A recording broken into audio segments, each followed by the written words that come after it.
نہیں کرتا. اس ذات کے سامنے آنا ہے، اسی اللہ کو ماننا ہے، اسی اللہ سے مانگنا ہے.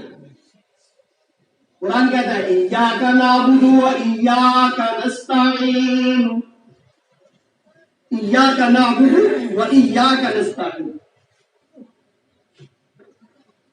اللہ تبارک و تعالی یہاں دعا کا سلیقہ سکھلانے سے پہلے یہ بتلاتے ہیں کہ پہلے اللہ کے ساتھ اپنا تعلق ظاہر کرو. کیسا تعلق ہے تمہارا اللہ کے ساتھ؟ یوں کہہ دو کہ تیرے سوا ہم کسی کو عبادت کے لائق نہیں مانتے، ایاک نعبد، صرف تیری ہم عبادت کرتے ہیں، تیرے سوا کوئی دوسرا ہے نہیں، سجدہ ہے تو تیرے ہی لیے. نبی اکرم صلی اللہ علیہ وسلم کی دعاؤں کو نقل کرتے ہوئے سیدنا حضرت علی مرتضی رضی اللہ تعالی عنہ فرماتے ہیں کہ جب حضور سجدہ ریز ہوا کرتے تھے، سجدے میں اللہ کے حبیب صلی اللہ علیہ وسلم دعا مانگا کرتے تھے، اللہم سجد لک وجہی، الہ العالمین میرے چہرے نے تیرے لیے سجدہ کیا ہے، میرا چہرہ خاک آلود ہو رہا ہے تیری ذات کے لیے. کس ذات کے لیے؟ الذی خلقہ، جس ذات نے اس خوبصورت چہرے کو بنایا ہے، پھر جس چہرے کی صحیح قسمیں کھائی ہیں، والضحیٰ واللیل اذا سجا، چہرے کی قسم، زلفوں کی قسم، اس چہرے انور کی قسم جس ذات نے کھائی وہ چہرہ کتنا خوبصورت ہوگا. اما عائشہ سیدہ رضی اللہ تعالی عنہا ایک موقع پر ارشاد فرماتی ہیں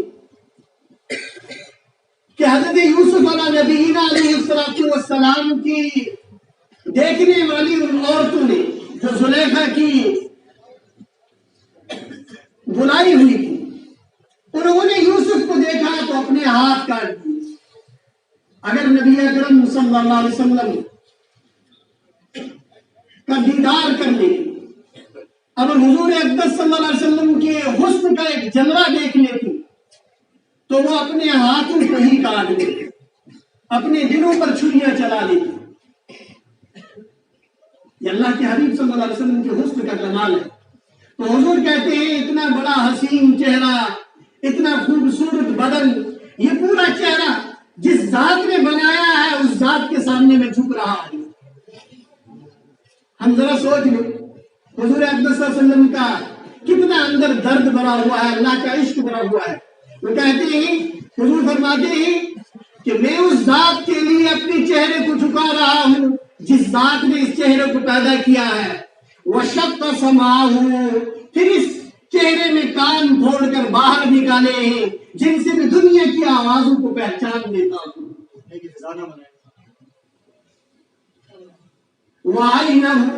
اور جس نے ان کی اس چہرے کے اندر آنکھیں سجائی ہیں جس سے میں دنیا کے حسن کا نظارہ کر لیتا ہوں. تو اس ذات کے سامنے ہمارا چہرہ جھک رہا ہے. ذرا اس ذات کا تصور ذہن میں لیا جائے، لایا جائے کہ وہ ذات کتنی عظیم ذات ہے. ایاک نعبد، الہ العالمین ہم تیری ہی عبادت کرتے ہیں. وَإِيَّاكَ نَسْتَعِينُ، اور تجھ ہی سے ہم استعانت کرتے ہیں، مدد طلب کرتے ہیں. ہماری مدد تجھ ہی سے وابستہ ہے، لہذا رستے بند ہیں، کھولنے کا کون کھولے گا؟ اللہ ہی کھولے گا. مصیبتیں آئی ہیں کون ہٹائے گا؟ اللہ ہی ہٹائے گا، کوئی غیر ہٹانے والا نہیں ہے. ہم اللہ ہی سے مانیں گے. تمہارا یہ تو میں اپنے مناسب حال اپنی مصائب کا تذکرہ کر رہا تھا جو ہم اور آپ جیل رہے ہیں، اور ان کا علاج اللہ تبارک و تعالیٰ کے سوا کوئی نہیں دے سکتا. مداوا، ماوا، ملجا، ٹھکانا صرف اللہ تعالیٰ کی ذات. لا حول ولا قوت الا باللہ. کوئی طاقت، کوئی قوت اللہ کے دینے کے بغیر یا اللہ تبارک و تعالیٰ کے عطا کیے بغیر حاصل نہیں ہو سکتی. تو مانگیے صرف اللہ سے. اب دوسری بات جو میں مختصراً اس مجلس کے حوالے سے ذکر کر رہا تھا، ہماری جو اجتماعات ہوتے ہیں، جو ہمارے دینی محفلیں ہوا کرتی ہیں، اس کے بارے میں دو چیزوں کی وضاحت کرنا لازمی سمجھتا ہوں، تاکہ مجمع والے اور مجمع سے باہر جہاں جہاں تک آواز پہنچ رہی ہے ان کے ذہن سے اگر کوئی اعتراض ہو، اگر کسی کے ذہن میں کوئی اشکال ہو، کوئی شک ہو، شبہ ہو، وہ اس کو دور کر لے، اس چیز کو دیکھ لے۔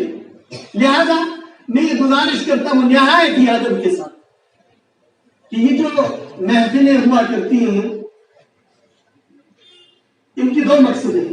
ایک مقصد تو یہ ہے کہ امت اپنے دین کی بقا کی غرض سے، اپنے دین کو آگے چلانے کی غرض سے اپنی جو نئی پود پیدا کرنا چاہتی ہے، نئی نسل کو دین کے ساتھ وابستہ کرنے کی اور ان کے درمیان ان کے اندر دینی شعور پیدا کرنے کے لیے جو امت ایک محنت کرتی ہے، مشقت کرتی ہے، اپنا مال صرف کرتی ہے،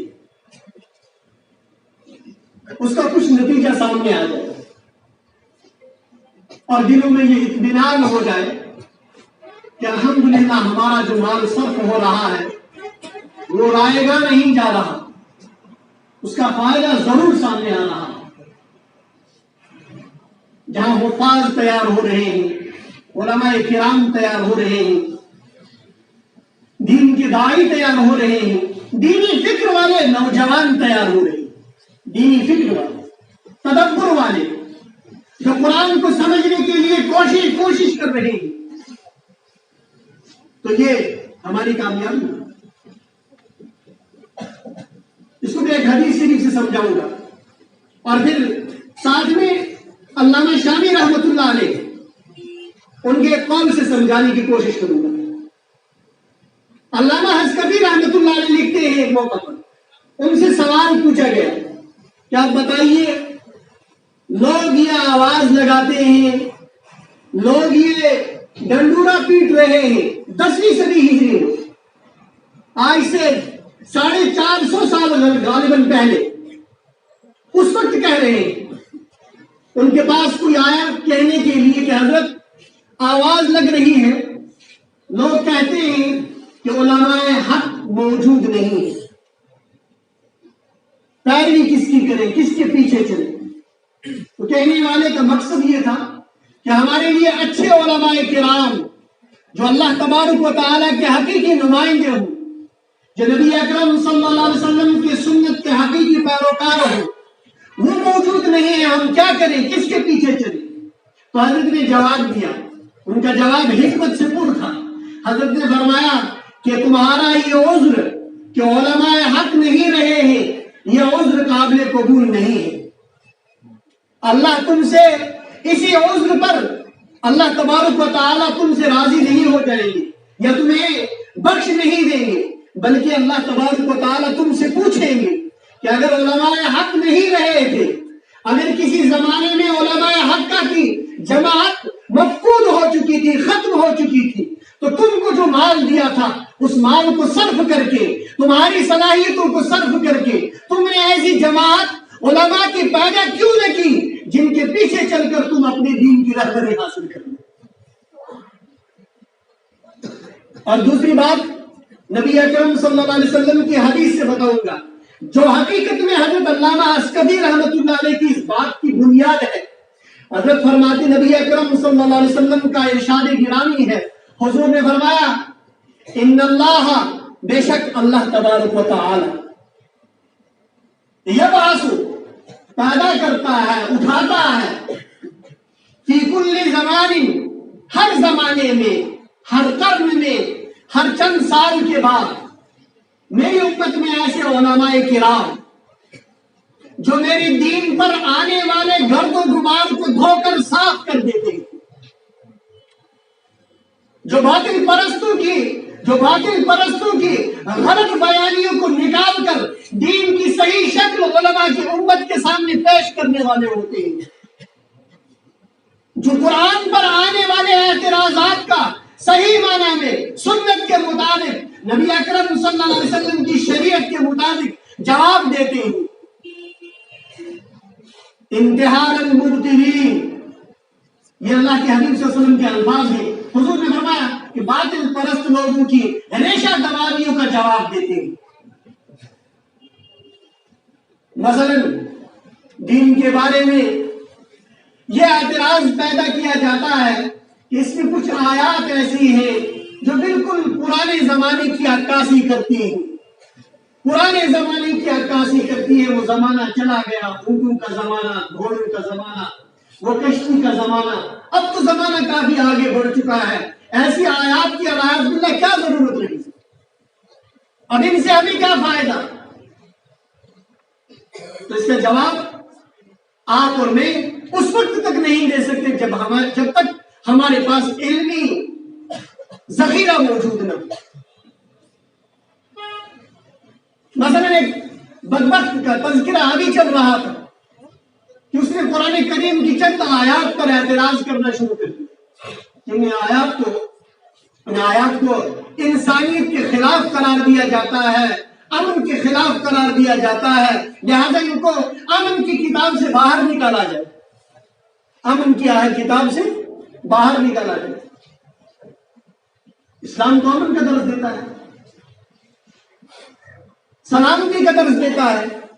اب اس کا جواب علماء امت نے دیا.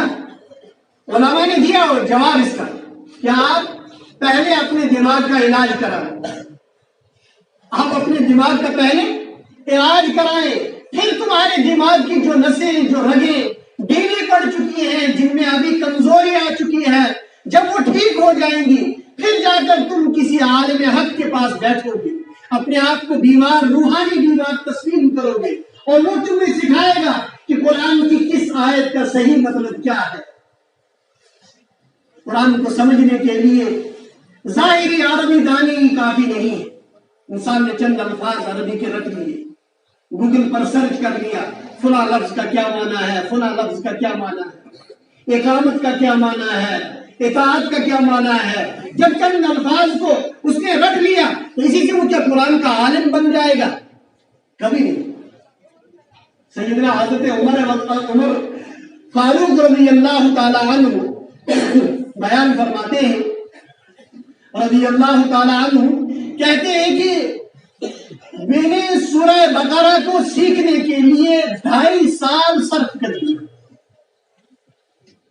سورہ بقرہ کو سیکھنے کے لیے 2.5 سال پورے خرچ کر دیے، اور 2.5 سال کے بعد ابھی ایسا لگ رہا ہے کہ سورت کا حق ادا نہیں ہوا. ہم کیا کہتے ہیں؟ مولوی صاحب بڑا بچہ آیا تھا جی، اس کو دسمبر کے مہینے میں 2014 میں داخل کیا، 2018 آگے بھی حالت تک یہ حافظ نہیں ہوا. کیا وجہ ہے؟ قرآن کریم یہ اللہ تبارک و تعالیٰ کی غیرت مند کتاب ہے، اور یہ پاک صاف سیروں کے اندر اللہ تبارک و تعالیٰ کے خاص طریقے کے مطابق داخل ہو جاتی ہے. پھر ضروری نہیں ہے کہ ہر شخص قرآن کریم کا حافظ بن جائے، ہر شخص قرآن کریم کا عالم بن جائے. ہاں یہ ضروری ہے کہ ہر شخص قرآن کا سمجھنے والا بن جائے، قرآن کو اللہ کی کتاب ماننے والا بن جائے. یہ ضروری ہے کہ ہر شخص قرآن کے حرف کو منزل من اللہ، اللہ کی طرف سے نازل شدہ ماننے والا بن جائے. ہر شخص قرآن کریم کو ریب سے، شک سے پاک صاف کتاب ماننے والا بن جائے. اور یہ نظریہ، یہ درس قرآن کے ہر طالب علم کے سینے میں مدارس کے ذریعے سے، مکاتب کے ذریعے سے اتارا جا رہا ہے. البتہ امت کی اکائیوں کے لیے، امت کے ہر فرد کے لیے ان مجالس کا کیا فائدہ ہے؟ ان مجالس کا کیا فائدہ ہے؟